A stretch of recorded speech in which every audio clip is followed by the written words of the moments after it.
There we go. Okay, so that's working. All right, so good morning, everyone, officially, and anyone watching on YouTube after the fact, welcome.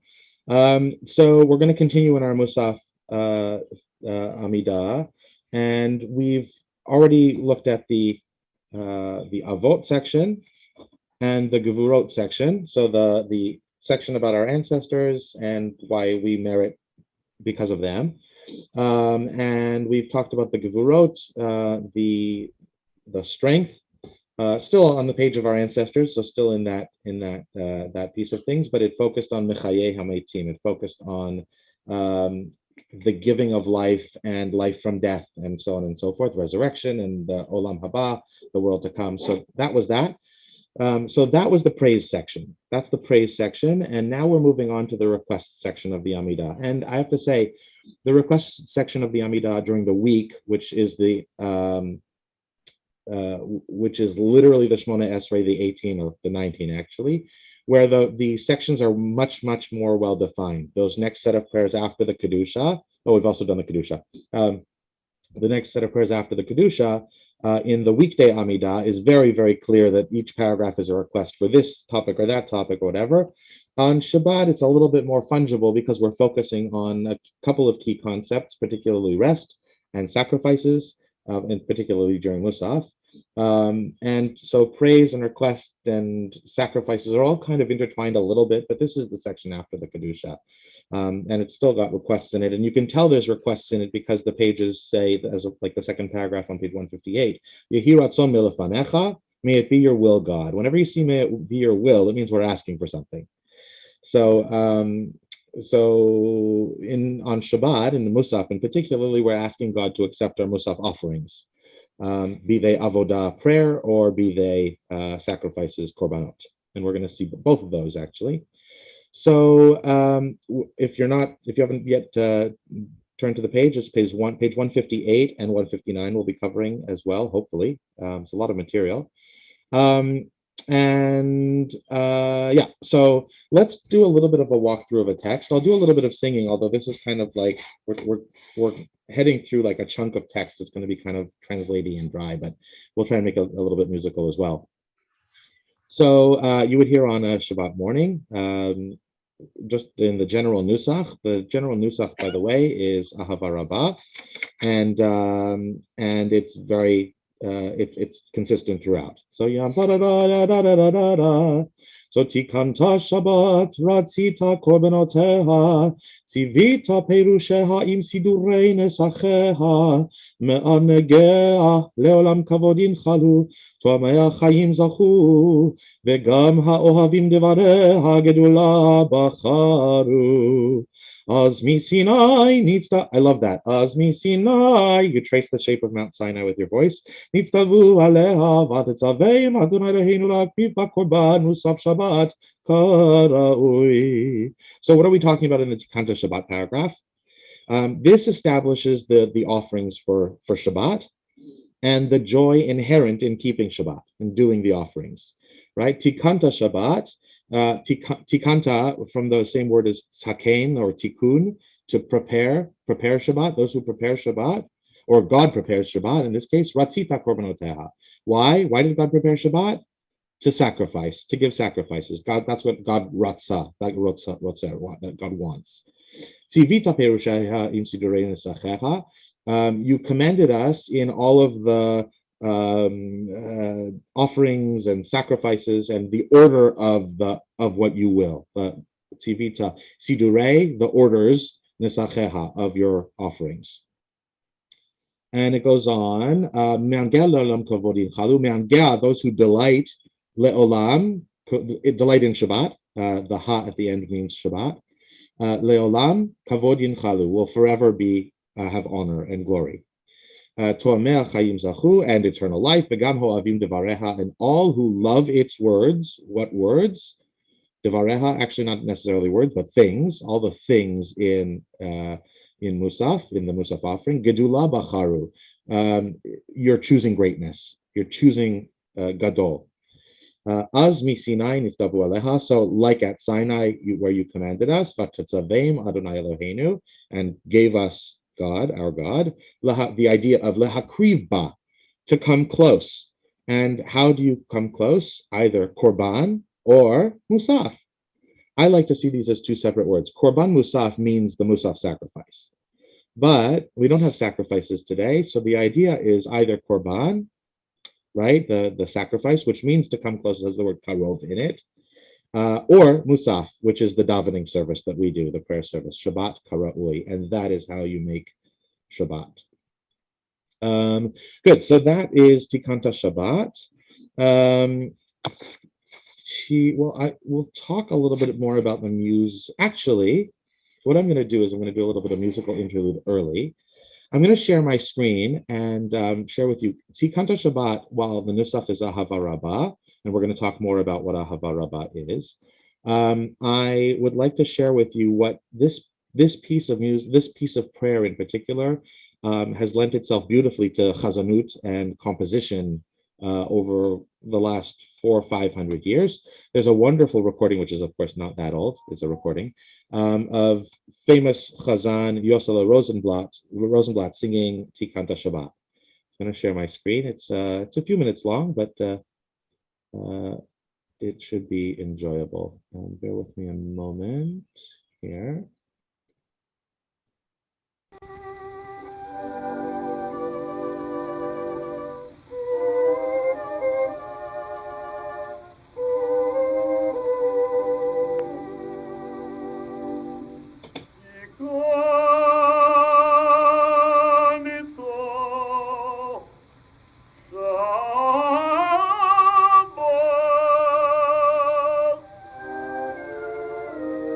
Everyone can hear it, yes?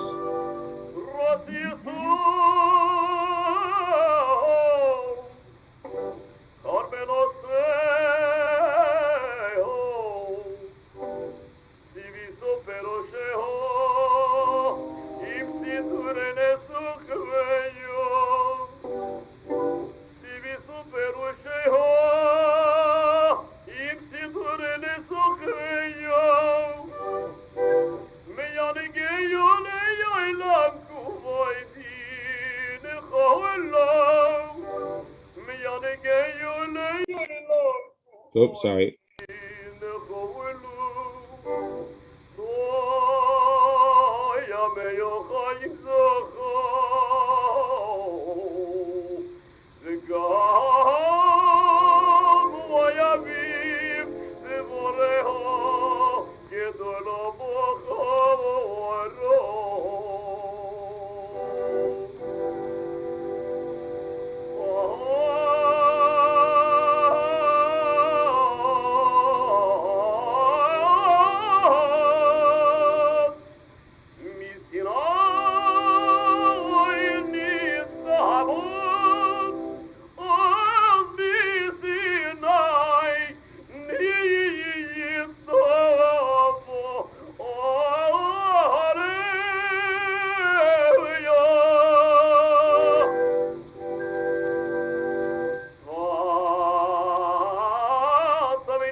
Okay, I'll stop it there. Kiwi's here. I'll just let him in. So that's a little bit of a taste, but of composition that's not explicitly nusach. However, that's not entirely true. It is actually very much nusach. And so I'm going to share. This was in the handout, but I'm going to share my screen one more time and take a look with you at what the nusach actually looks like.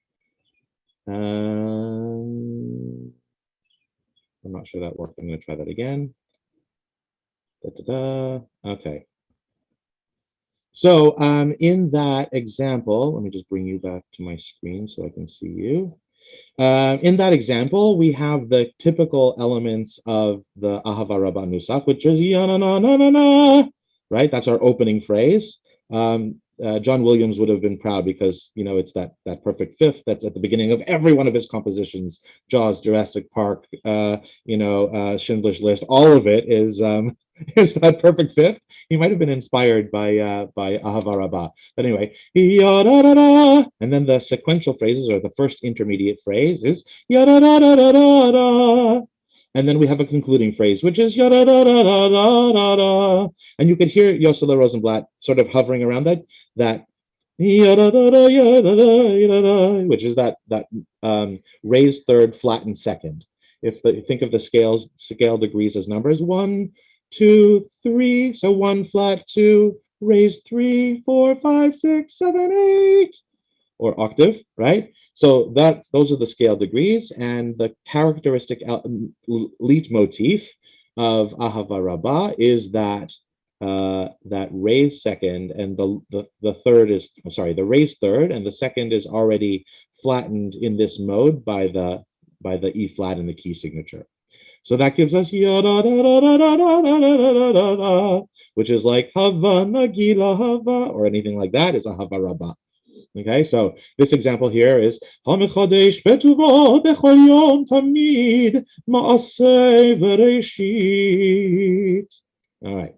So can I have a comment? Yeah. Ahava Rabbah is Rabbah means big, large, yes. Large love, whatever. Yes. But and you said that it's a major mode, but it's in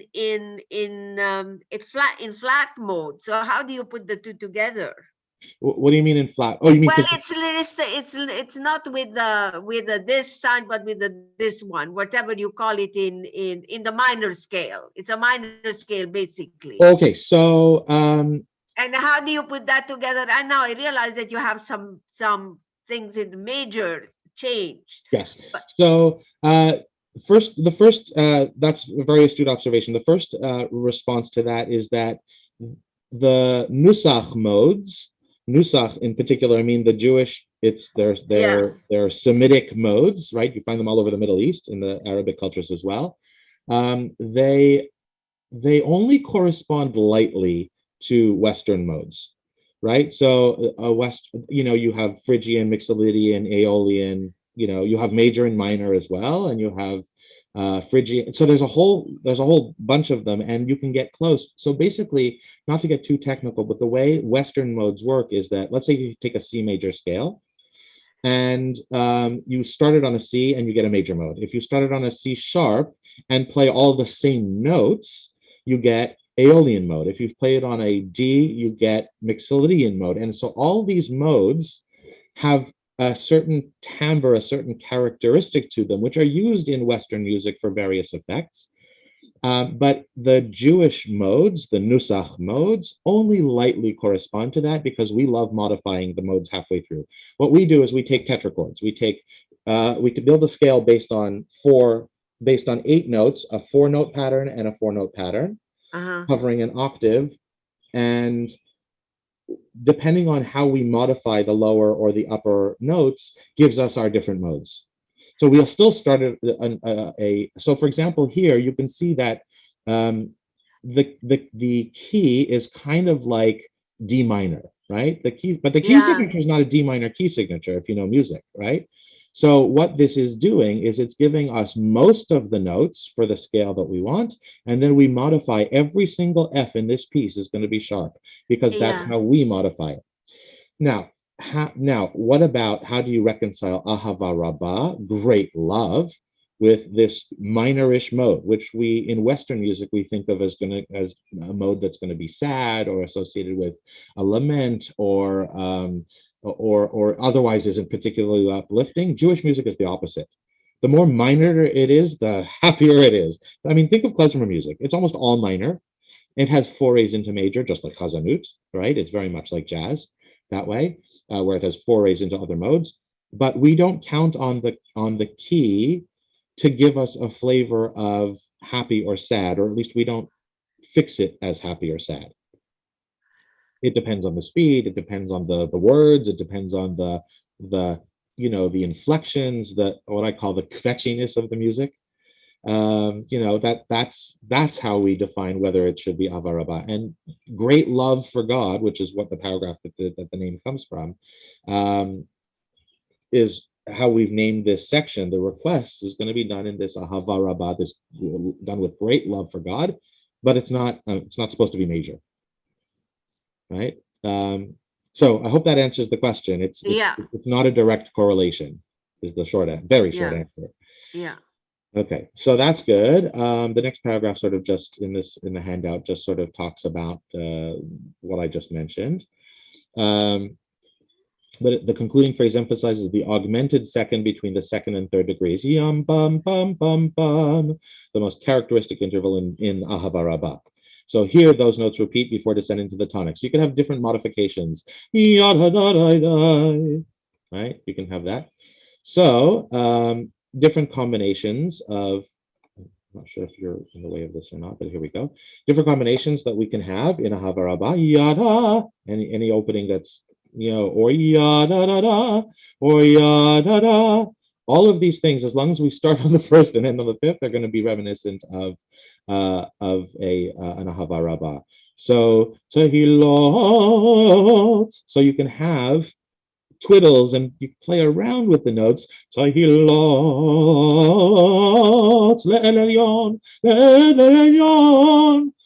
all these notes are playing within the Musaf, and you can have all kinds of twiddles and coloratura and so forth, as long as you're maintaining this 1-5 and this yada da da da, and an ending yada da da da da, yada da da da, yada da da da. All the different combinations are possible.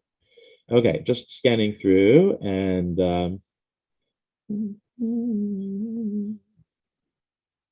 okay, so I think that's kind of it. But here's more examples of stuff we're familiar with. So this is a kedusha from Shacharit. Nikodesh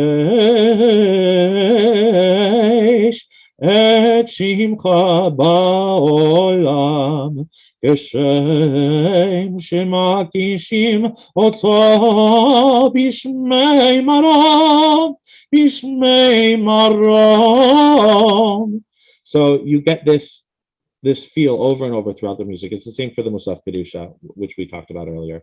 Good. So I'm going to stop sharing my screen because I think I've talked about everything about the Musaf that I want to cover. Everyone, any other questions on that Musaf so far? No. Okay.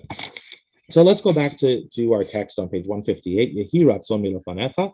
As we said, so some Sidurim don't separate this out. In fact, you could hear in Yosela Rosenblatt's rendition that he went right into the Hiratzon, because in many Sidurim it's all part of the same paragraph. I like that Sim Shalom separated it out because it's a different thought. So in the Hiratzon, we're asking God to return us to Israel so that we can do sacrifices again.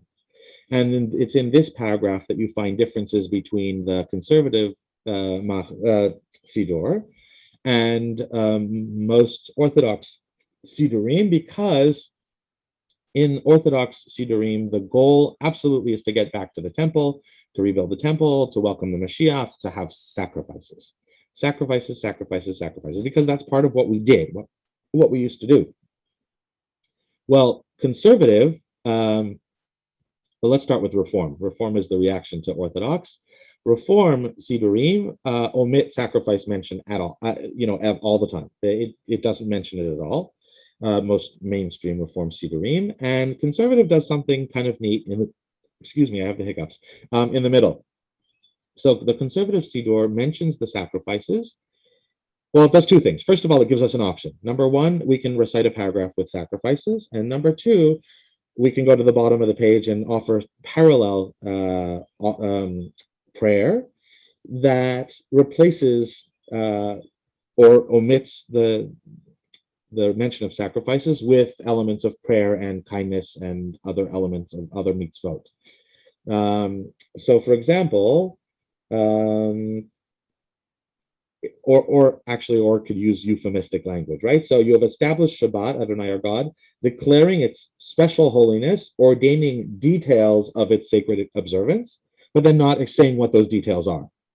So that's an option you have in the Siddur. The other thing is, if you want to read the main prayers, they change it just a little bit to refer to the sacrifices as history, but not as a longing for the future.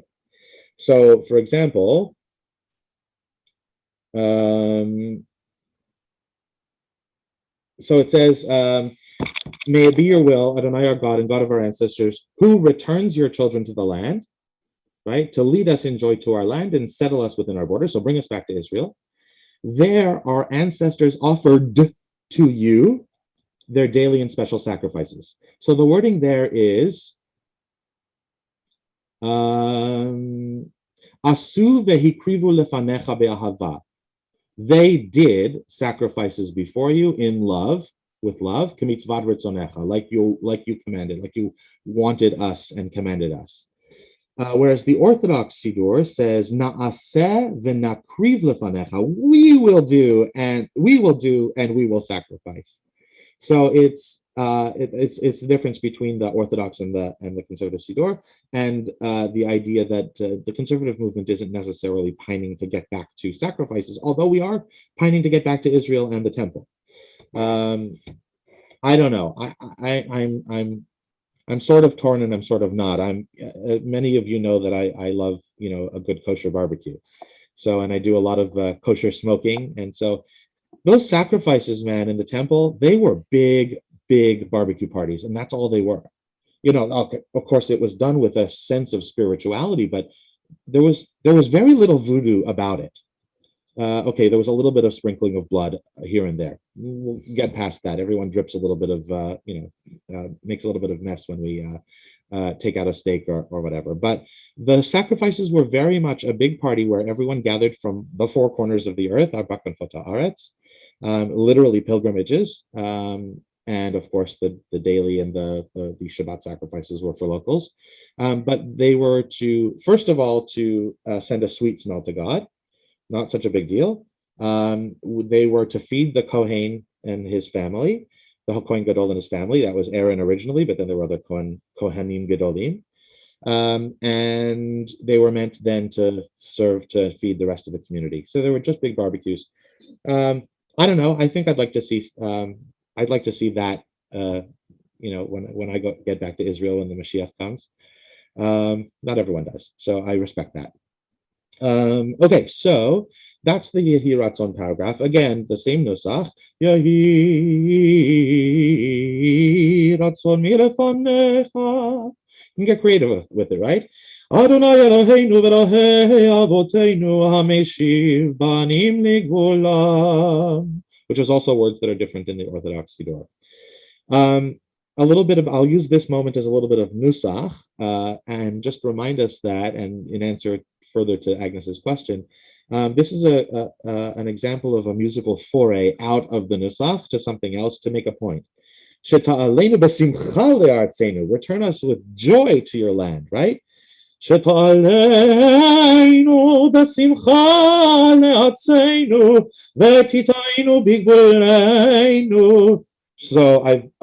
left there da da da da da da da da da da da da da da to a major. I've modulated up a fourth, and then I've gone major ya da da da da da da da.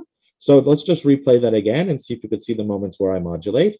Yehi ratzon milefanecha Adonai Eloheinu v'Elokei Avoteinu hameshiv banim nigulam sheta'aleinu b'simcha le'atzeinu v'tita'einu bigvuleinu.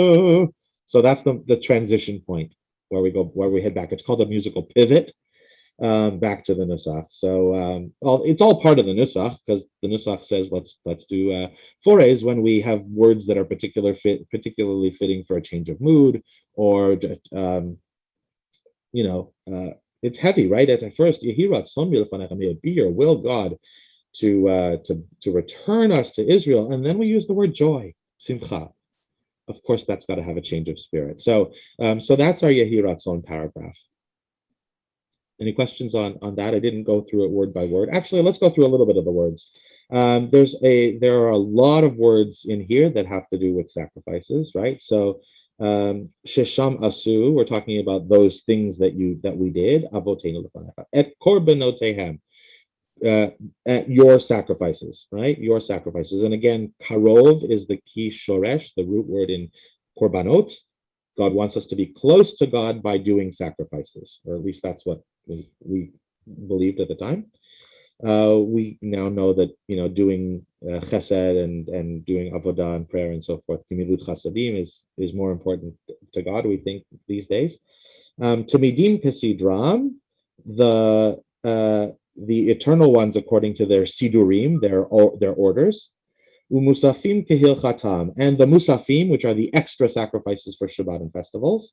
The word musaf has the word asaf in it, built in, the shoresh root word asaf, which means extra or additional. Kehil chatam, according to your halacha, right? According to your law. The et musaf, and the musaf of Yom HaShabbat hazeh. So those are, now it's talking about different things, right? So it's talking about the daily sacrifices, tamidim, which means daily or eternal, ongoing. Now we're talking about ve'et and the musaf of Shabbat. Hazeh, this Shabbat, we did that in past tense, right? Asu ve'hikrivu lefanecha, that we did, and we hikrivu, and we, not the form of the word that means korban, the sacrifice, but the word that karov, which means we got close to you, right? Lefanecha, before you. Ve'ahava, in love. K'mitzvat ritzonecha, as you wanted by commanding us. Kakatuv b'toratecha. This is the important thing here. This is the transition moment in Musaf. Because we would have no Musaf, we would have no instructions for what Musaf is if we didn't have the Torah, right? Obviously, we wouldn't do any of this without the Torah. So it says now, Kakatuv b'toratecha, as it says in your Torah. What Torah? Which Torah? Al yedei Moshe avdecha, the one that Moses helped you out with his physical hand. That came from your mouth with holy guidance, or what's the word? Holy, not holy, but kivodecha. Your respect, the kavod that's due, ka'amur, as it says. Okay, and then we get into the Torah bit. So every single Musaf service around the calendar has a Torah component, the Torah source, really. And what is that Torah source? On Shabbat, it's this. It comes from Bamidbar, 28 verses 9 and 10.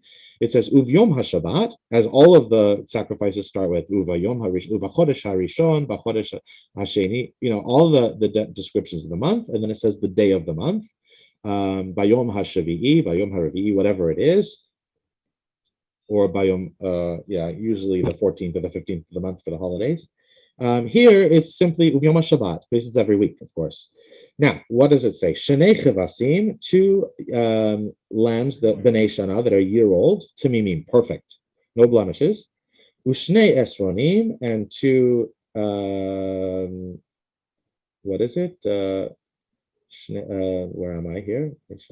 Hold on a sec. Shnei chevasim b'nei shana, tamimim, perfect. Ushnei esronim solet, and 2 measures of flour, mincha belulav Hashem and v'nisko, that are high quality and mixed together with oil, the shemen. I love this. The flour separate in the oil, and what is it we're making? We're making pita. So now we've got delicious lamb and wonderful pita. Olat Shabbat b'Shabbato. This is the olah, the ascent offering, which is a smoke offering, which is offered on the altar with some salt for melach, for a reach nechot l'Adonai, a sweet smell to God. Olat Shabbat b'Shabbato. That's the Shabbat offering on its Shabbat. Al olat hatamid veniska, with its wine offering. Fantastic meal, right? I mean, pita and lamb and wine. Oh, it's a shawarma. Okay, so but what is this? This is very characteristic of the sacrifices in the Torah, is that they're shopping lists, which is so funny to me because so many compositions are based around Uv Yom HaShabbat, for example, but also the other sacrifices around the calendar. But Shabbat in particular, there's like 1,000 cantorial and choral compositions for Uv Yom HaShabbat, and it's just a shopping list. Literally, this is what we need to make the sacrifices. It doesn't even really tell you how to prepare it. It's just the shopping list. So in the Nusach again, Uviyom HaShabbat Shnei Chavasim Anei Shana Tamimim Ushnei Esronim Solet Min Chaberula Vashemen Benizko Olat Shabbat B'Shabbato Alat Hatamid V'Nizka. Okay, so again, choral compositions abound. What do they all have in common? And if they're done properly, they all have this nusach, this raised third, flattened second. Right? You've heard this in many compositions before, I'm sure. Perhaps not. But this is something to look out for next time you hear a composition, certainly, is that if it's done right, if it's done with the knowledge of an expert, you're going to hear the nusach in the composition. Okay, so that is Uvyom HaShabbat. We turn the page to 159. Yismechu. This one, as it's the very first word indicates, this one is all about rejoicing on Shabbat. Yismechu, let's be happy. V'malchutecha, in your kingdom, or sovereignty, rather. Shomerei Shabbat vekorei oneg. Let's observe Shabbat and call it oneg, a delight. An oneg Shabbat is a little bit of a festive meal, usually on Friday evening, that a synagogue, for example, might hold a little refreshments after evening services, in those days when we used to get together after evening services or for evening services, and have a little bit of a delight. Sometimes just a l'chaim is called an oneg, a little shot of whiskey or scotch or whatever. Is considered an oneg because we're celebrating, we're delighting in Shabbat, and so then that's to be commended. You're meritorious for having a little l'chaim. Mekadeshei Shavi'i, the nation that makes holy the Shavi'i, the seventh day, which is Shabbat. Kulam yispe'u v'yitanagu mituvecha. All of them really enjoy enjoy mituvecha, your goodness. Take joy in enjoying in your goodness, whatever that wasn't well said, but you know what I mean. V'hashavi'i, and the seventh day, ratzita bo v'kidashto, you wanted it, you willed it, and you made it holy. Chemdat yamim oto karata, you called it the most desirable day. Chemdat yamim, the most desirable of days. Zecher l'ma'aseh v'reshit. Now, this is interesting. This is a sneaky little transition. We're a whole paragraph about enjoyment and joy and celebration and l'chaim and remember. And now we sneak in very important words here. Zecher l'ma'aseh v'reshit. What is this referring to? Well, obviously, the translation is remembering.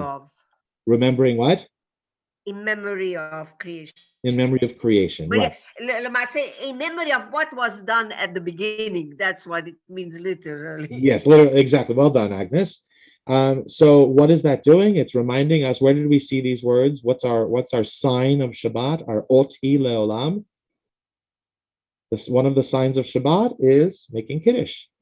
Because, we make Kiddush, we refer to two signs rather. The two signs are remembering the Exodus from Egypt and remembering the doings of creation.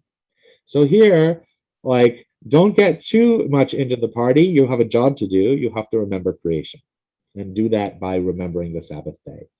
Okay, I love that. It's just a sneaky little thing that comes right in at the end. Eloheinu v'Elohei avotenu ritzei v'nuchatenu. Again, this is two paragraphs here. The next paragraph as well, ritzei. These are reminders that this is the requests section, and these really define it. So whenever you say Eloheinu v'Elohei avotenu, you're about to make a request. It means our God and God of our ancestors, please listen to us. Then the next word is ritzei, please want, right? Please want us to be menuchatenu, to enjoy your Shabbat rest, menucha, okay? So that paragraph has a ritzei. The next paragraph starts with ritzei. Please do, want to accept our prayer in the way that it was offered. We're going to get to the exact specifics in a second, but Eloheinu v'Elohei avotenu, the big paragraph, asks God to allow and prepare us to fulfill and enjoy Shabbat. Anytime we see ritzei, as we said, we're asking God that God's will get us to the desired spiritual space. So ritzei v'nuchatenu, have the will to let us enjoy the rest of Shabbat, kadoshenu b'mitzvotecha, so that we can make your mitzvot, your commandments holy, v'tein chelkenu b'toratecha, and get our piece of the Torah, sabe'enu mituvecha v'samachenu b'shuatecha, gladden us and share goodness and joy b'shuatecha, in your salvation. V'taher libenu, really fast, please, open our hearts to le'ovdecha be'emet, to serving you with truth. Right? Eved, the same root as slave, but it's also the same root as avodah, which is prayer or work, right? The spiritual work that we're doing. V'hanchilenu, now that word comes back again, right? We had v'mnuchatenu, similar to v'hanchilenu, has the root word, 2-letter root word in this like 17-letter word. It has nun and a chet. Nun chet, like the words, like the letters of Noach. When you reverse them, which the rabbis do this all the time with this word, chet nun means chen, which means not complacency, but like really happiness with one's lot, contentedness. Okay, so v'hanchilenu, be content in us, God, our God, be'ahava, with love, uvratzon, and will, Shabbat kodshecha. Okay, that's the key again. Bring it all ties together with all the goodness, all the happiness, all the acceptance of our prayers. Why? What's the goal? Shabbat kodshecha, your holy Shabbat. Ve'anuchuva, and there's that word again, nuchu, nun chet. It ties in with the word rest, right? To be happy and with one's place and one's lot and one's and situation, not complacent, that's a negative connotation, but like happy with it, one rests, one can feel rested. So v'yanuchuva, they rested, Yisrael, they, we, is Israel, mikadeshei shemecha, in making your name holy. I'm loosely translating, by the way, to get some flow here. The prose is there, but it's like, it's the translation in the Siddur is, it's one way of interpreting it. And then, of course, we finish this paragraph with our next bracha, our first bracha in the request section, which is Mikadesh HaShabbat. Nothing more simple than that. Our prayer, blessed are you, God, who makes Shabbat holy. Okay. And so that paragraph, that blessing, as almost all blessings at the ends of long paragraphs, summarize the request or the praise or the thanks. Ritzei Adonai Eloheinu. Also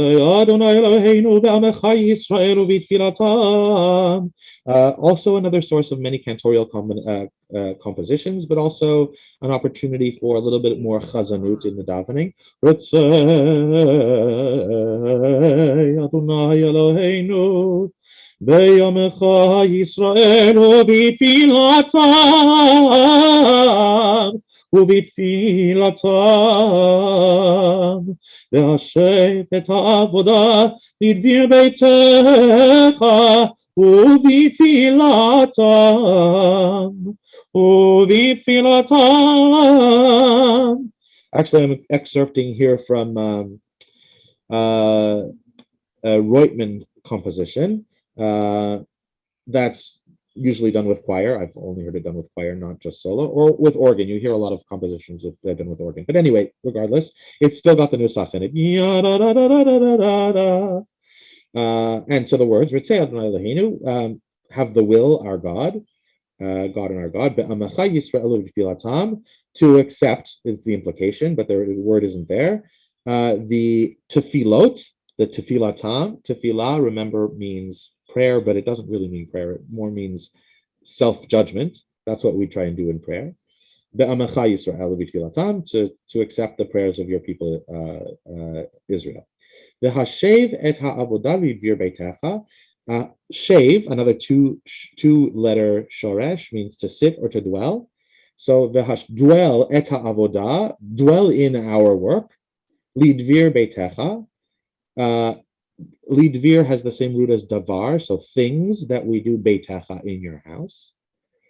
Utfilatam, and the prayers, be'ahavat ratzon, shall you accept with love and with the will. Again, ratzon, ritzei, rotza, all these words mean your will, God.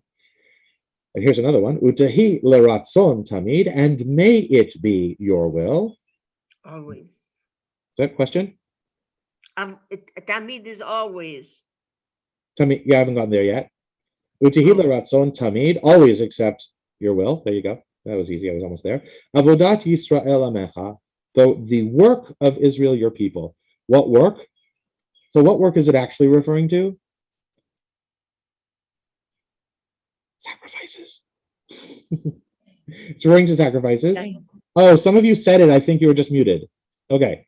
I saw lips moving. So yes, avodah, but really it's still in our conservative siddur because avodah refers to prayer, right? Like the avodah, perfect example, something that's quite well known. You learn about it in conversion courses, you learn about it in Judaism 101 courses, particularly when you're studying high holidays, the avodah service of Yom Kippur. The avodah service was that extremely, probably the most holy piece of liturgy and practice in our entire history, which is that one time a year where the Kohen Gadol actually deigns to go into the Holy of Holies, the innermost sanctum chamber of the Holy Temple, and expiates his own sins and asks for forgiveness on behalf of the sins of his house and the entire people of Israel. So we get 3 repetitions for those those 3 levels of the avodah service. It wasn't even a sacrifice. It was literally a prayer service. It was literally a prayer. Well, there was sacrifice. You sprinkled blood, but the point was it was prayer directly to God, and we've taken that into modern times to call our prayer avodah. Okay.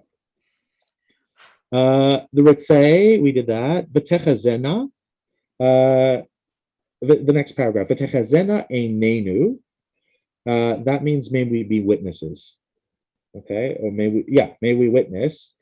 B'shuvecha letzion, shuv, lashuv, another 2-letter root word. We have these all over the place in this service, which is very rare, by the way. Most shorashim root words are 3 letters, but here we have shuv, right? Lashev, lashav, to return. Letzion, to Zion, which is Jerusalem, which implies sacrifices in temple.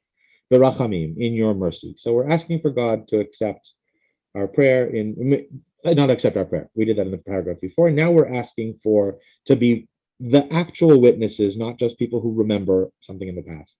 Baruch atah Adonai, blessed are you, God, hamachazir shechinato letzion, who restores shechinato, God's presence, and it's the feminine form here. Shechina is the parenting, the mothering, it's gendered because it's just sort of, it is wired in, given that the mother is the one who gives birth, that the mothering aspect, the particularly caring aspect of God is what brings us back to Zion and to our heritage.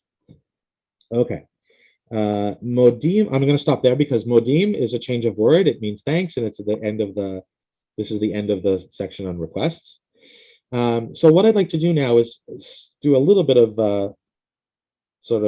soul searching and see what Musaf can mean to us, right? Because it's about sacrifices. I found this wonderful article by Jeffrey Hoffman, who's one of the esteemed teachers at the Academy for Jewish Religion, which is Reform, but he takes a look across the spectrum at Musaf, and it actually informs a lot of the work in the Sim Shalom choices that we can make and the changes of language that we have. So he wrote this: what can Musaf mean for us?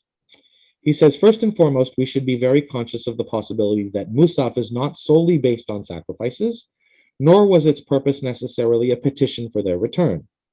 We should feel comfortable in diverging from the Musaf as petition for sacrificial worship mentality, not only by adjusting the tenses of a few words, as we said, but in bolder ways as well. And he gives these interesting options. The first is to concentrate on Musaf as a prayer said when the sun is highest in the sky, right? And that's kind of almost where we place it. It's at the end of the Shacharit service, just coming around noon for our practices, although Hashkama Minyan, of course, will have this earlier in the morning. That option challenges us to reconnect with God through the manifestation of nature. It challenges us to ask whether we have made our prayer services too dependent on words and ideas, which are disconnected from the natural world we live in. The second option is to incorporate sections or ideas of the Parsha Ha'azinu. Interesting. This option places us in confrontation across the generations with Moses, who prophesied disloyalty to God and Torah. And as such, Musaf becomes a prayer enjoining return to repentance. And the third option has no specific content, but rather urges us to say something new. Oh, this is from the Talmud, actually. So Rabbi Yossi had a conversation with Rabbi Zeira in the Talmud to say something new during Musaf, to find a moment for personal prayer and reflection. So this option urges us not to be content with our prayer as if all we have to do is recite what's on the page. So according to that approach, Musaf is a special time to add something from our own hearts, even if it consists of only a couple of words. It can just be a thought on your mind. It can be something that you need in your life. It can be something that you're praying for on some behalf of somebody else. It can be just a thought like of appreciation, right? It can be anything. And in fact, during these COVID times where we're doing these physically distant services at KBI, we call it minyan, but it's not really a minyan because we're not all in the room. So we do all of our Musaf out loud, the exact prayers that are written in the Siddur, and it's stam. It's exactly as written, which is why at the end of every straight through aloud Amida that doesn't have a Kedusha, that doesn't have a silent Amida section, I always give a few moments afterwards for private prayer. And I always say, you can use the prayers on page whatever, or the prayers of your heart. That's the idea of what Rabbi Hoffman is saying. So I'm not, you know me, I'm a traditionalist. I'm not in favor of considering Musaf to be devoid of sacrifices and distancing ourselves from the past. I'm all for it, the tradition. But I like to share different ways of thinking about it because there's different ways that people find spirituality in prayer. I'll just sort of go through the last little bits quickly and we'll finish up for the day. But talking about the history, the source of the text, of course, we're in the Amida, as we've discussed for every other part of it. It's written and compiled by the Anshe Knesset Hagadolah around the time of the destruction of the Second Temple. And it incorporates Torah, that bit from Numbers 28, 9, and 10, Uv Shabbat. Any questions so far? Any questions at all? Okay, no problem. We talked about the Nusach. We listened to some music. Choreography. So there is, in this section, there's no particular choreography, although we're still standing with our feet together. Actually, that's not entirely true.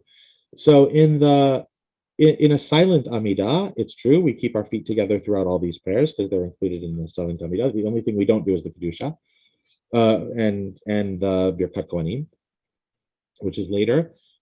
But in the repetition of the Amida, under normal circumstances where we have a silent and then a repetition, we stand until the end of Kedusha, until the end of Lador Vador. And even that's a transition point because Lador Vador, we can start moving our feet if we want to, but we're still standing. But at the end of Lador Vador, the congregation can, if it's their tradition, be seated as of Tikanta Shabbat. So we're either standing if it's the silent Amida, or we can be sitting if we want to. Otherwise, we can stand if it's our tradition. Starting at Tikanta Shabbat. There's no bending or bowing in this section at all, even though we have two Baruch Atahs, right? One in V'techazena, one in Eloheinu V'le'avotenu, right? Those are the only two. What happens if there's no minyan? Well, we just talked about that because that's like our COVID style davening in KBI. When there's no minyan, you still say these prayers. You just do them all silently. There's nothing that you'll omit in this section, which is not surprising because it's a section, requesting things from God. Why would we not request things when we're individuals versus a community? So there we go. And connections around the calendar. So the only difference really that I came up with in Shabbat Musafs, because we're talking about only Shabbat. Obviously, there's Musaf for all kinds of other occasions, and the Nusach and the liturgy is entirely different, although still has the same elements: requests, prayers, praises, thanks, and bits of sacrifice from the Torah. But when talking about differences on other Shabbatot, when Rosh Chodesh falls on Shabbat, Rosh Chodesh being the new month, then instead of Tikanta Shabbat, we would look at page 168. In fact, jump ahead for Musaf when it's in this Siddur. So Orthodox Siddurim, or at least the Art Scroll, puts the special paragraph for when Rosh Chodesh falls on Shabbat, puts it on the same page, and that's Atah Yatzarta. And Atah Yatzarta, you formed the world at the beginning, and then it goes on to sacrifices. It mentions Shabbat, it mentions the return to Zion. It's like a whole paragraph that summarizes Tikanta Shabbat and Ritzei and Uv Yom HaShabbat, although we get Uv Yom HaShabbat and the Rosh Chodesh sacrifice in the paragraph later. But Atah Yatzarta, because it's on Rosh Chodesh, the Nusach changes to Shalosh Regalim Nusach. So instead of Tikanta Shabbat Ratzita Kavanoteha, we were doing Atah Yatzarta. If you have the Siddur, you can follow on page 168. And we finish with like which is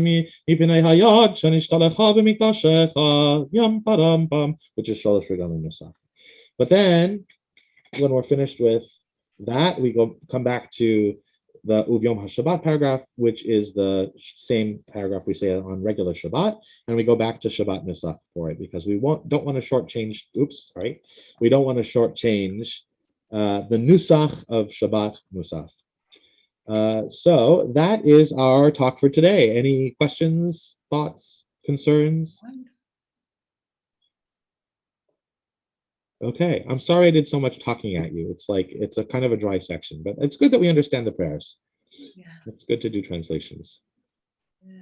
So with that said, I will wish you all a wonderful week. We're on next week, and I think we're on next week. I don't see any reason why we wouldn't be. Let me just double check that. Next week, we are on indeed the 18th of April, and we'll be covering the thanks section of the Amida, and I think we may also just finish it. Oh, that does finish it. So we'll be finishing the Musaf Amida next week. So that'll be good. Have a good week, everyone. Have a good week, everybody. Have a good week, Jason. Yeah. Okay. Thanks very much. Thank you, My pleasure. Thank you.